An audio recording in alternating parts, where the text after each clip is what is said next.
Looking back is the theme of the week as we relive a dream team sponsors partnership that led to 5 titles in 7 years for MuSASHi Honda. There is the race winner, Yuki Takahashi. That's a dominant performance from the Japanese. We review the best of the Australian and All Japan road racing seasons to date and welcome a new team with a familiar name to the Asian road racing fraternity.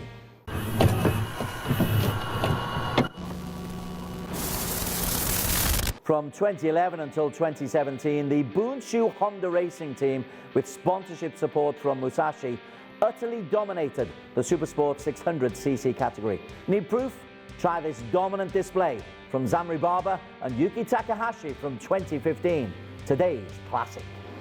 We are off and running the Supersport 600. Zamri off to a good start, but that is Takahashi who's got a flyer from P2. And it was Takahashi, or is it Yudhishthira, who's also made a move in there as well. And Zamri Barba's reclaimed his position back at the front. So he had a sluggish start, but has fired himself back into the lead around the first 2 corners. Bit of contact once again as they go through the first 2 bends. It's caused real problems already so far today, but the Supersport 600 is up and running and Zamri is away. Zamri just makes a move on the inside, but it's Takahashi who's made a real start. I'm keeping an eye out for Yuki Ito to see. Yeah, Zamri's making his move now. Then overtaking Farid Batu Hisham. It does look to be a convincing lead right at the very front for Takahashi, but it's 0.5 ahead of Zamri Baba, who's 1.1 ahead of Yudhishthira in 3rd place. Koyama 4th, Inagaki 5th, and Haga on the Suzuki is in 6th place. But it's pretty tight and pretty congested right the way down to 10th or 11th, where Fadli Imamudin is holding 10th place. It looks like we just continue where we left last year with the 2 MuSASHi Honda racing continue to dominate the race in front. Yes, this is the group that we are looking at, and Yuki has already made his move in front of Yuki. Before this Ratapong, then he has Haga, Farid Batu Hisham, that's Haga. Now he's trying to make his move on Haga. Yudhishthira 3rd, Koyama 4th, and we're still looking as Inagaki and Ito maybe come through. Well, Inagaki is using medium, and he's maintaining his speed. But Yuki Ito now 7.2 seconds behind Zamri and Takahashi. That's not good for Yuki Ito. He needs to have to spare the early part of the race, but we have 12 laps to go. And it looks like these 2 riders now, they are battling each other to win the first race of the first round. It certainly does. Yuki Ito is actually going backwards. The soft tyre compound may well be working against him now. This is the battle for P1. Zamri Baba of Malaysia up against his MuSASHi Honda teammate Yuki Takahashi. There is 0.23 of a second between them. A further 3 seconds before Ahmad Yudhishthira, Koyama, Inagaki and Ito is losing quite dramatically time on Inagaki. So Ito is out of the reckoning by my reckoning. Ratapong in 6th, Dimaseki 7th. Also going downwards is Noriyuki Haga. Let's take a look at Yudhishthira gap now, 3 seconds behind Yuki Takahashi and Zamri Baba, and Koyama in fact is making his move on Yudhishthira right now. We are now on the last lap of the race, I believe. Yes, this is last lap. It is when we believe Inagaki will make his move. Inagaki is trying to get past Koyama.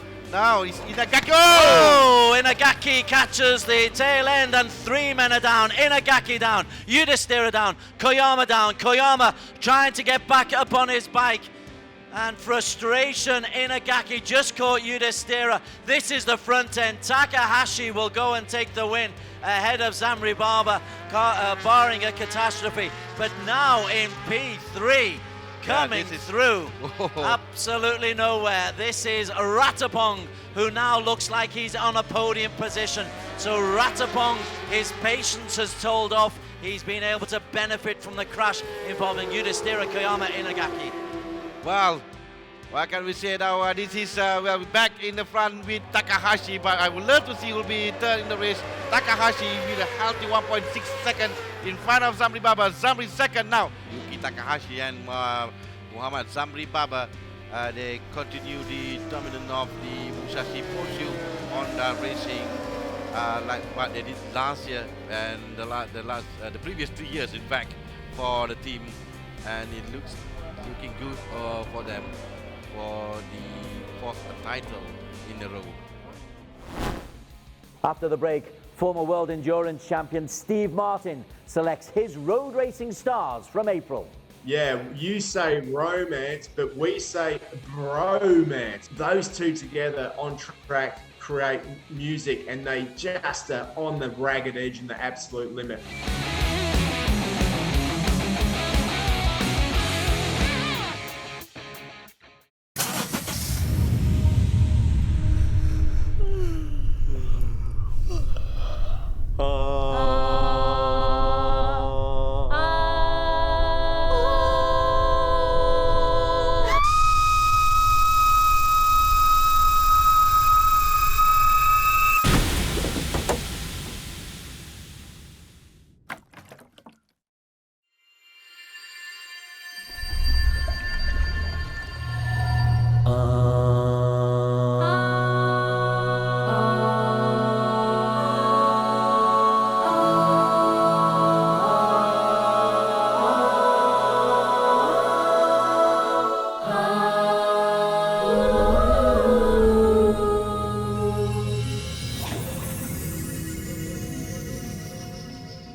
For the Idemitsu inquest this week, no racing to report on this weekend, so we thought we'd look back at the month of April to pick out the top selections of what took place. Steve Martin, the Asia Road Racing Championship commentator and the little matter of a former World Endurance Champion, has selected your top 6 moments for the month of April. And your first choice, Steve, Yuki Takahashi in the All Japan Series. Well, you've got to love Yuki Takahashi and what he did in round 1 of the All Japan Championship.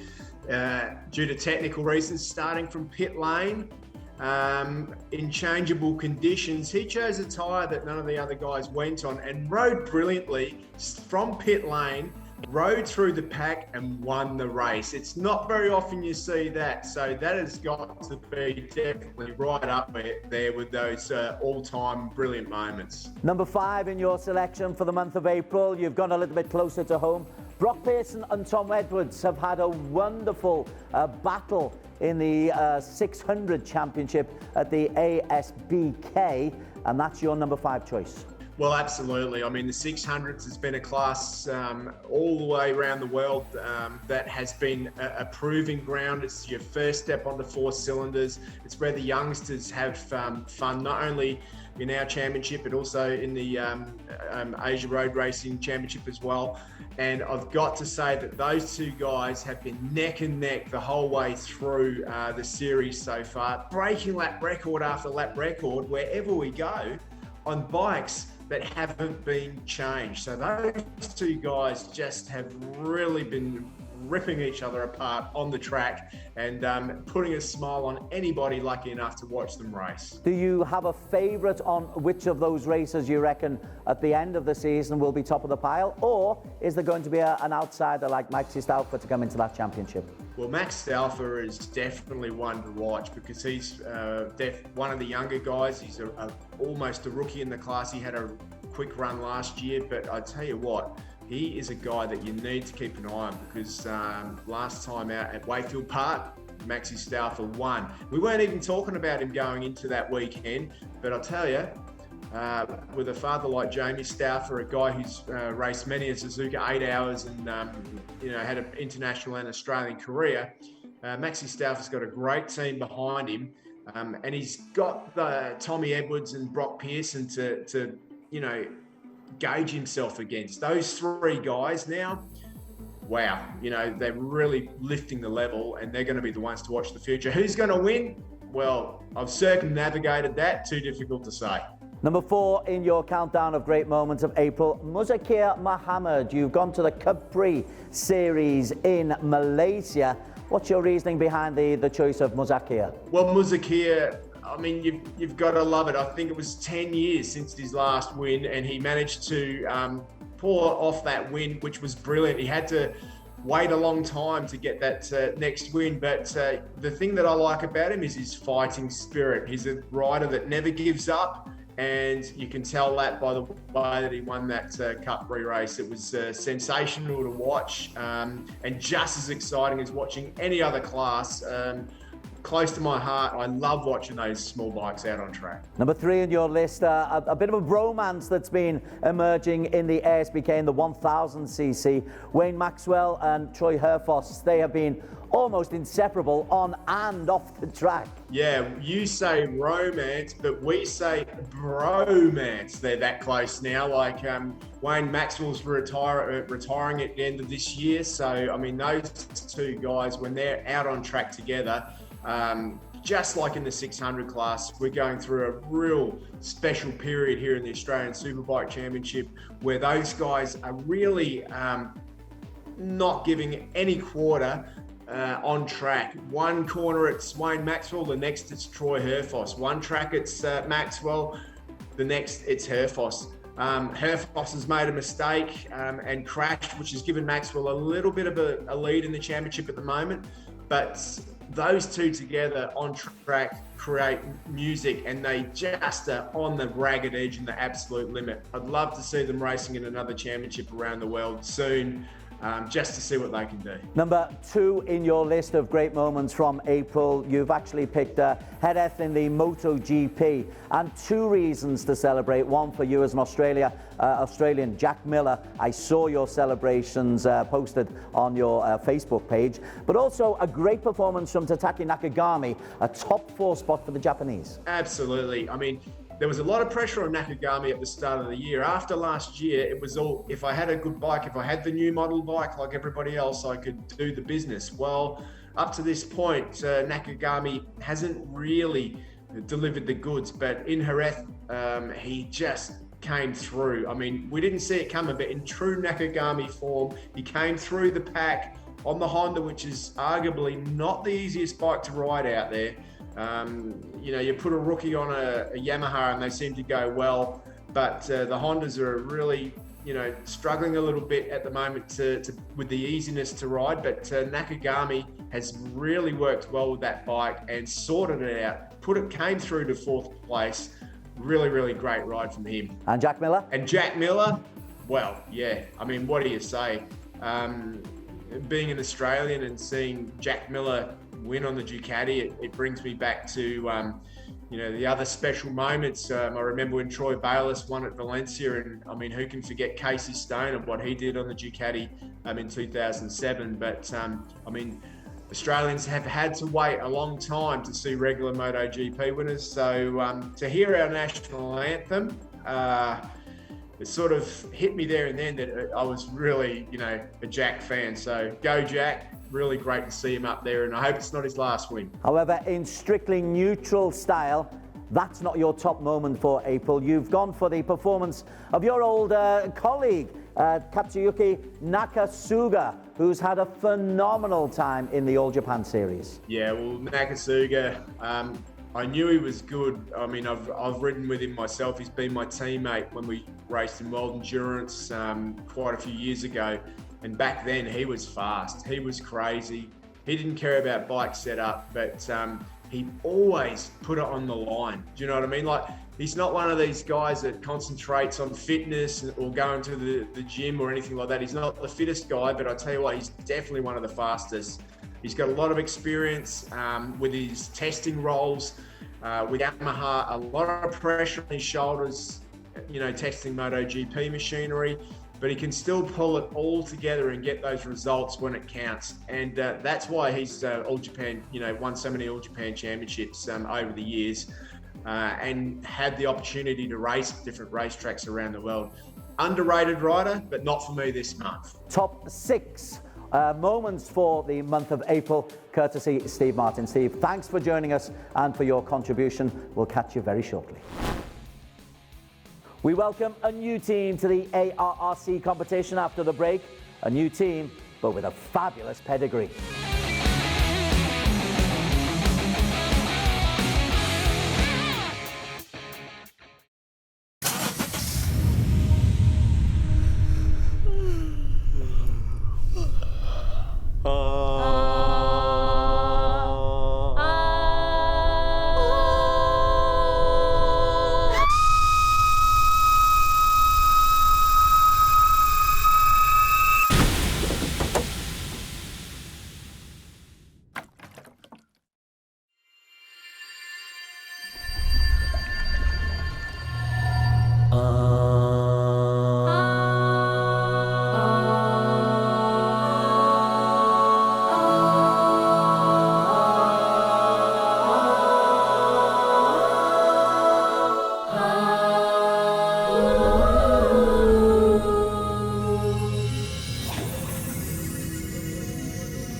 Making a debut in this season's now delayed Asia Road Racing Championship are the MuSASHi RT HARC-PRO.Ph SDG racing team.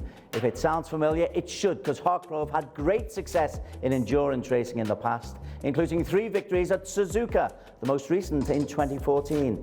Behind the scenes changes have meant that the focus has changed, so that while last year the team came a respectable 7th at Suzuka, there's now a new challenge posed by a long road racing championship. Shigeki Honda is the team manager of the HARC-Pro racing team, and he comes to talk us through the team's ambitions, but also, firstly, Mr. Shigeki, a reaction please to the news, the sad news, that the Asian Road Racing Championship has been postponed until a later date. This year, never start Asian Championship road race, but I hope to soon start. I hope to soon start. Yeah, I'm looking forward to first race in this year. What are your expectations for the racers that will be racing in the season? Before, so 2 riders have the experience the first overseas race, you know. But to have won the annual championship in the All Japan Road Race Championship, I want you to aim for the championship in ARRC. What persuaded a HARC-Pro team to join the championship?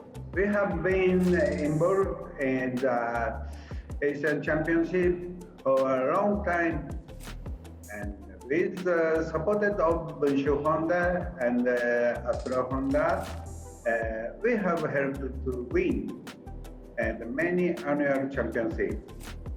But so I wanted to join the team if we had a chance. Now in time. Does the success of the team at the Suzuka 8 Hours mean that there's expectations of success at Asia Road Racing Championship? We race it because we want to win. We have a record of winning more than 15 over time, but in the All Japan Championship, and 3 times Suzuka 8 Hours endurance race. I'm always conscious of winning in the race, so I don't feel any special pressure. Next week, the Idemitsu Asia Motorsports Hour examines the monster mentality of the underbone racers and try to find out what makes a rider stay calm with this kind of finish.